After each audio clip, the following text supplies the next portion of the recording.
ಈಗ ತಾನೇ ಕರ್ನಾಟಕದ ಉಚ್ಚ ನ್ಯಾಯಾಲಯ ಹೈಕೋರ್ಟ್ನಲ್ಲಿ ಮಧ್ಯಂತರ ಒಂದು ತೀರ್ಪು ಬಂದಿದೆ.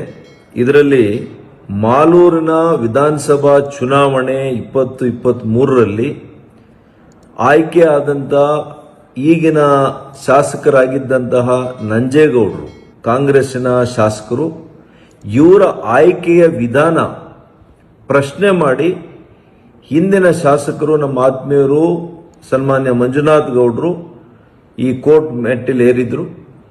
ಈ ತೀರ್ಪಿನಲ್ಲಿ ಮಾನ್ಯ ನಂಜೇಗೌಡರ ಆಯ್ಕೆ ಅಸಿಂದು 4 ವಾರಗಳ ಗಡುವನ್ನು ಕೊಟ್ಟಿದ್ದಾರೆ. ಮತ್ತೆ ಮತ ಎಣಿಕೆಯನ್ನು ಮಾಡಿ ಯಾರು ನಿಜವಾದಂಥ ಶಾಸಕರು ಅಂತ ಘೋಷಣೆ ಮಾಡಬೇಕು ಅನ್ನುವಂಥದ್ದರ ಒಂದು ತೀರ್ಪು ಜೊತೆಗೆ ಈಗಾಗಲೇ ನ್ಯಾಯಾಧೀಶರು, ಜಿಲ್ಲಾಧಿಕಾರಿಗಳು ಯಾರಿದ್ರು ಆ ಸಂದರ್ಭದಲ್ಲಿ ಅವರ ವಿರುದ್ಧ ಸ್ಟ್ರಿಕ್ಚರ್ಸ್ ಅನ್ನು ಪಾಸ್ ಮಾಡಿದ್ದಾರೆ.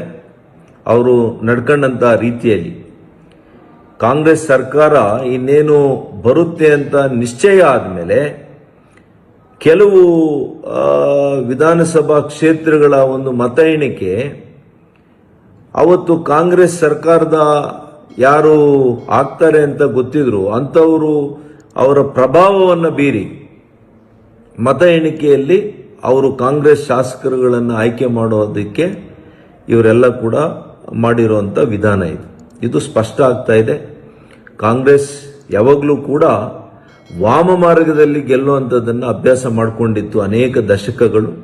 ಮಾನ್ಯ ನರೇಂದ್ರ ಮೋದಿಜಿಯವರು ಬಂದ ಮೇಲೆ ಇವತ್ತು ಪಾರದರ್ಶಕವಾದಂಥ ಚುನಾವಣೆಗಳು EVM ಮೂಲಕ ನಡೀತಾ ಇದೆ. EVMನಲ್ಲೇ ಅಧಿಕಾರಿಗಳಿಗೆ ಒತ್ತಡ ಹೇರಿ ನೀವಿವತ್ತು ನಂಜೇಗೌಡರನ್ನ ಗೆಲ್ಲಿಸಿದಿರಿ ಅಂತೇಳಿ ನಮ್ಮ ಆಪಾದನೆ ಆಗಿದೆ. ಹಾಗಾಗಿ ಇವತ್ತು ನಾನು ನಿಜವಾಗಿಯೂ ಹೈಕೋರ್ಟ್ನ ಒಂದು ಮಧ್ಯಂತರ ತೀರ್ಪಿಗೆ ನಾನು ಬಹಳಷ್ಟು ಸ್ವಾಗತ ಮಾಡ್ತೇನೆ. ನನಗೆ ನಿರೀಕ್ಷೆ ಇದೆ, ನನಗೆ ವಿಶ್ವಾಸ ಇದೆ. ಮರು ಎಣಿಕೆಯಲ್ಲಿ 100ಕ್ಕೆ 100ರಷ್ಟು ಮಾಲೂರಿನ ಮಂಜುನಾಥ್ ಗೌಡರು ಮತ್ತೆ ಶಾಸಕರಾಗಿ ಮಾಲೂರಿನ ಮಹಾಜನತೆಗೆ ಅವರ ನಿಸ್ವಾರ್ಥ ಸೇವೆಯ ಮೂಲಕ ಮತ್ತೊಮ್ಮೆ ಶಾಸಕರಾಗಿ ಆಯ್ಕೆಯಾಗೋದು ನಿಶ್ಚಿತ ಅಂತ ಬಿಜೆಪಿಯ ಒಂದು ನಂಬರ್ ಹೆಚ್ಚಾಗುತ್ತೆ ಅಂತ ಈ ಸಂದರ್ಭದಲ್ಲಿ ನಾನು ಹೇಳಲಿಕ್ಕೆ ಬಯಸ್ತೀನಿ.